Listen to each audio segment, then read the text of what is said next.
Hello everyone, this is Money Mom. Welcome to the channel. I have to talk to you guys about this. The title of this video is I couldn't bring myself to spend the money. Let's get started and talk about it. I know any of you that have been following me for a while know that I have a rule that if I have leftover money from my cash envelope system, I've decided I can use that money how I like. Now, for some reason, if let's say I had $150 left over, I'm not going to just go take the $150 and blow it. I would probably move that $150 to the next month. But let's say I have $30 left over or $20, I might take that money and then spend it on something that I might like. So I was really excited. I had a little over $40 left over. So I thought, yay, I can go on a shopping spree and buy some things I wouldn't normally buy for myself that I'd like to have. So I decided that I was going to do that. Well, I shared some of that money with my dear friend. I know I told you I have a dear friend that she's the young lady that her and her family took our family in during Snowmageddon a couple years ago when we lost our power off and on for 4 days. They treated us like royalty. Let me just say that. I will never forget her. So I thought I'm going to share half of my money with my friend. And so she used it at the thrift store. I didn't find anything at the thrift store. But I thought, okay, I'm going to go to a grocery store I don't normally go to, and I'm going to see what they have and just see if I could buy something fun with my leftover money. Do you know that I saw some things, like I wanted to buy some pop, and I thought, oh, I'd love to have some of this. But it was close to $10 for a 12-pack, and I thought, I'm sorry, I can't do it. I saw a lot of things, but when I looked at the prices, I just thought the value isn't there. And that's the problem I have. So let's say that I have $10 left over from my cash envelope system and I've been craving ice cream. And I go and I look at my favorite ice cream and I really want to buy it. I haven't had it in months. But yet it's full price and it's like $8.75 for a half a gallon or $9.49. Even though I have that $10 and it's left over and I tell myself I can use it, I can't bring myself to spend that kind of money on something.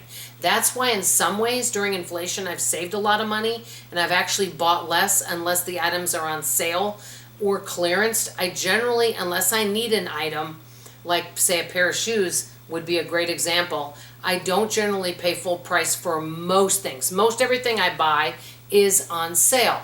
And so I looked around and I saw a bunch of things, but I didn't end up buying it because most of it was overpriced. So what I did end up buying was I thought I used the money for something good. I stocked my pantry with a couple things that I a lot of times can't get at Aldi. I always like to keep cans of pumpkin on hand. I always like to keep molasses on hand.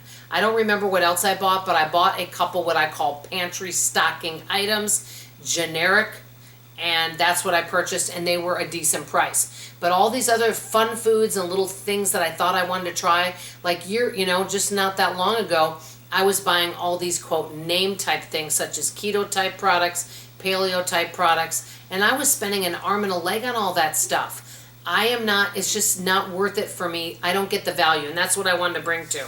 So I also didn't see any non-food items I wanted, because I love kitchen gadgets, but I don't have any more room, and I bought that air fryer. I don't need anything else. I don't need any type of bath or makeup products, so I just didn't see anything. I didn't see any clothing.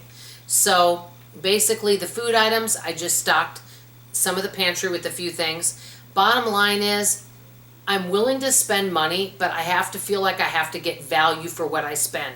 And that's whether I buy something, whether it's a food or non-food item, and also if I do an activity. For example, if I go to a restaurant and I feel like I get good value, the service is good, the food is good, and I feel the prices are fairly reasonable, I'll go again. But if I go and it's mediocre and I feel like it's high priced, I won't ever go back.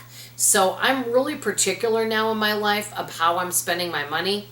And I don't have anything against spending money, but so many areas where I want to spend money, I just don't feel like I get the value, and it's not worth the money.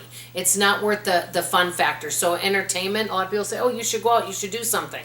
The money that I would spend is the fun that I would have doesn't equal the value of the money that I spend, if that makes sense. So bottom line is, a lot of times I just can't bring myself to spend the money unless I see real value in it and I go home without buyer's remorse.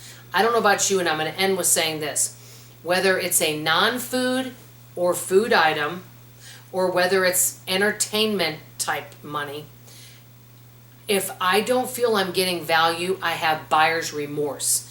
And there is nothing worse to me than having buyer's remorse, because then you agonize over how you spent your money. I love going home with the feeling like, yes, I spent money, but I feel I got a good deal and I'm going to use every single thing I bought. That's where I feel good about how I spend my money. Let me know what you guys think. Do any of you feel this way? I want to hear from you in the comments below. I love you, I appreciate you, and I sure hope to see you on tomorrow morning's video. Bye-bye now.